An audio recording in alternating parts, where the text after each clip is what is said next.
Inilah Adam. Dia menghidapi penyakit gout. Cubalah Ural. Ia boleh membantu untuk mencegah pengkristalan asid urik dalam terapi gout.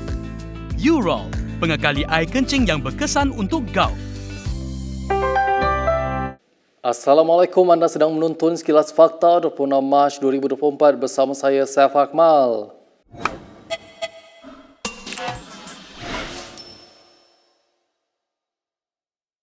Pengarah rangkaian kedai serba neka KK Mart, Chai Kee Khan dan isterinya Loh Siu Moi mengaku tidak bersalah dan minta dibicarakan.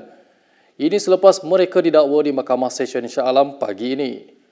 Chai 57 dan Loh 53 yang merupakan pengarah syarikat terbabit didakwa dengan pertuduhan sengaja melukakan perasaan orang Islam.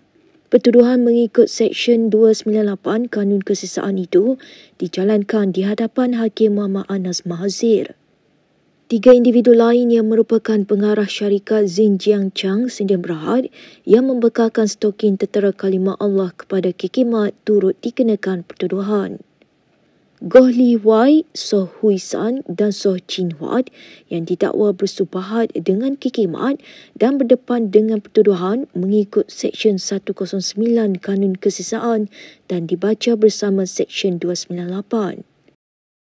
Mereka tidak mengaku salah dan telah minta bicara, dan jaminan telah diberikan sebanyak RM10,000 setiap penjamin, satu penjamin bagi setiap pertuduhan. Dan bersama KK Supermart dan pengarah dia, pengedar juga satu lagi syarikat dan pengarah-pengarah mereka pun telah dituduh di bawah Seksyen 298 bersubahat di bawah Seksyen 109 Kanun Keseksaan. Sementara itu, Peguam KK Mart David Gurupatam meminta orang ramai tidak mengeluarkan sebarang kenyataan susulan pendakwaan anak guamnya. Katanya ketika ditemui media di lobi mahkamah, kenyataan berkaitan isu itu akan memperjudiskan perbicaraan yang adil. Yeah, so we hope that now that the matter is in the courts, we hope that the relevant parties or people out there, that they refrain from making any further statements as it could prejudice a fair trial and allow the courts to take its course. Right? KK Supermart memfailkan saman terhadap syarikat pembekal stokin tertera kalimah Allah Xinjiang Chang Sdn Bhd. Melalui tindakan undang-undang itu, KK Mart membuat tuntutan keseluruhan sekurang-kurangnya RM38 juta. Ini termasuk melibatkan aspek kerosakan jenama dan pembatalan cadangan penyeraian di Bursa Malaysia. Menurut laporan Malay Mail, Peguam rangkaian kedai serba itu, David Gurupatam, mengesahkan saman sivil tersebut difailkan di Mahkamah Tinggi Shah Alam semalam. Dalam tuntutan, KK Supermart memohon perisytiharan mahkamah bahawa pembekal terbabit telah mengganggu perniagaan mereka secara tidak sah. Mereka juga mahu mendapatkan perintah agar Xinjiang Chang dan Soh menanggung kerugian tersebut. Tuntutan lain termasuk RM10.5 juta untuk kerosakan pada nama jenama dan nama baik syarikat kedai serba neka itu di pasaran dan RM20.3 juta disebabkan pembatalan cadangan penyeraian di bursa saham. KK Supermart juga menuntut ganti rugi teruk lain untuk dinilai oleh mahkamah dan ganti rugi punitif dan teladan.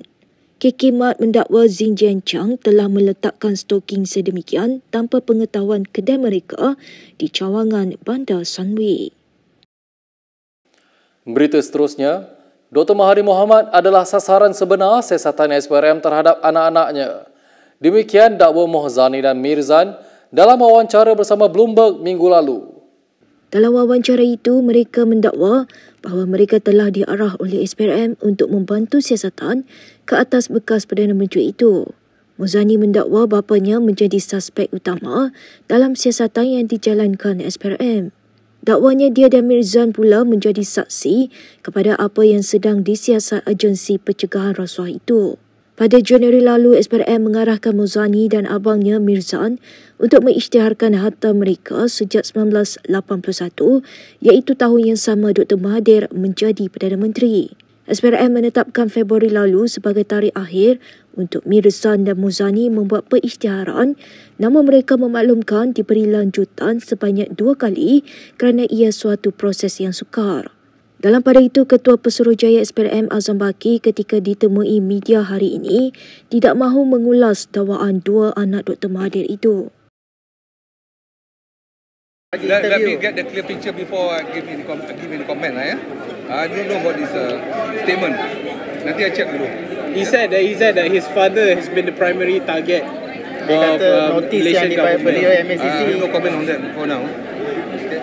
Let me check first lah. He has to check properly. Masih ada maklumat lagi. Maklumat apa? Pasal benda yang dakwaan ni, yang anak-anak diorang hanya saksi. Who says that? I mean, let me check the fact first, then I'll come back to you all. Okay? Ahli Parlimen Ratau Panjang Siti Zailah Muhammad Yusof cedera ringan selepas kereta dinaikinya terbabit dalam kemalangan. Kejadian itu berlaku di Jalan Bukit Antarabangsa Ampang Jaya, Kuala Lumpur pada hari Ahad lalu. Ketua Polis Daerah Ampang Jaya Muhammad Azam Ismail berkata, dalam kejadian jam 5.08 petang, kemalangan membabitkan pickup Hilux dengan kereta Mazda.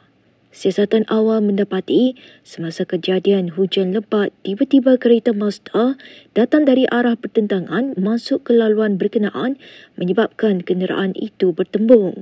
Akibat kemalangan itu, kedua-dua kenderaan rosak manakala semua mangsa mengalami kecederaan dibawa ke hospital untuk mendapatkan rawatan lanjut. Muhammad Azam berkata ketika kejadian, Siti Zailah dalam perjalanan ke Puchong untuk menghadiri majlis berbuka puasa. Sementara itu dalam satu hantaran di Facebook, Siti Zailah ke Parlimen hari ini dengan berkerusi roda bagi menghadiri sesi Dewan Rakyat. Beliau juga memaklumkan belum pulih sepenuhnya dari kecederaan kemalangan tersebut.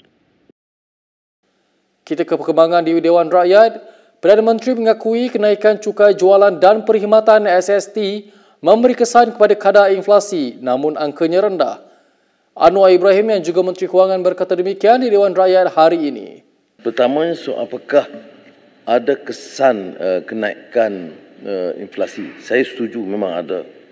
Cuma kalau dia sekitar 2% masih terkawal, masih rendah. Dan ada pandangan bahawa ada juga kesan di kalangan rakyat. Dan sebab itu kita cuba bantu dengan menambah umpamanya STR dan beberapa tambahan untuk kerana faham bahawa ada kesan kenaikan kos sara hidup. Cara mengurangkan tekanan itu adalah menambah STR. Sementara itu, Anwar menegaskan kenaikan harga makanan di Bazar Ramadan tidak ada kaitan dengan SST.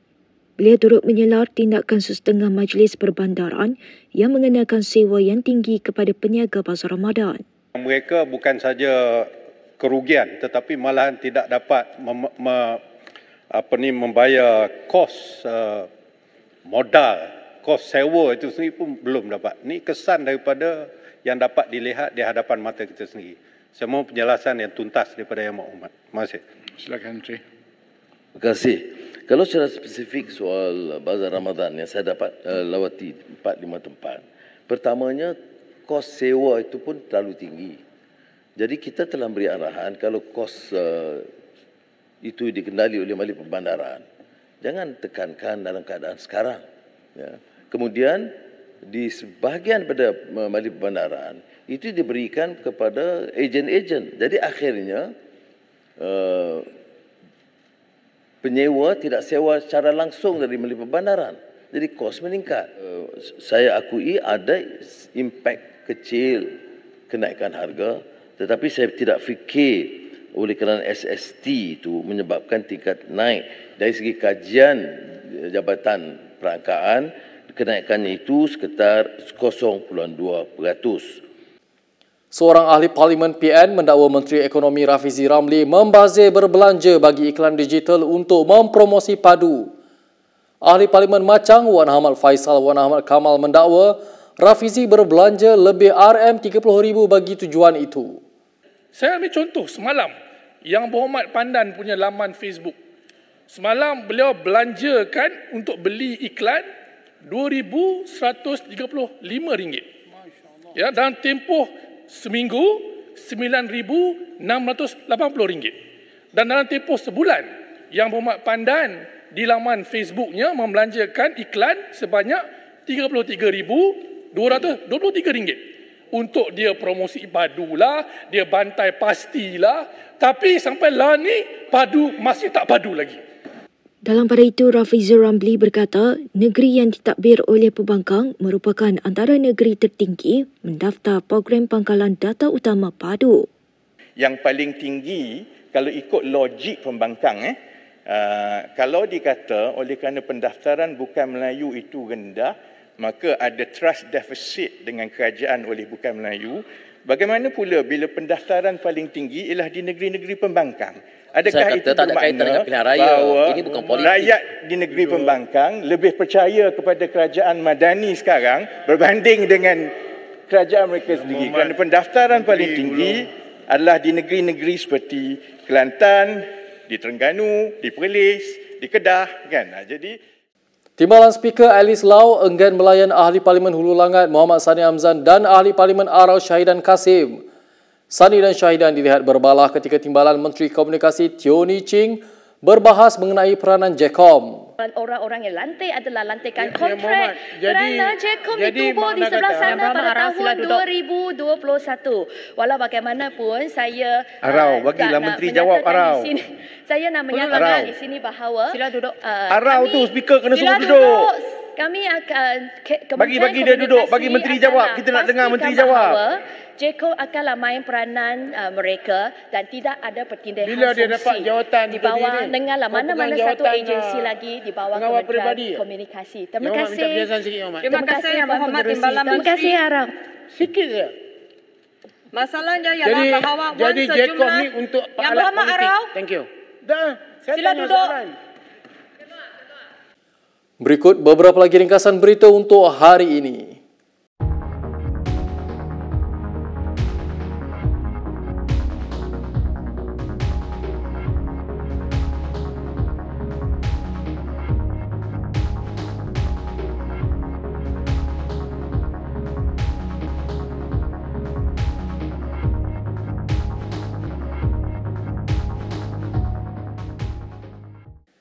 Sekian sahaja daripada saya, Saif Akmal, untuk sekilas fakta.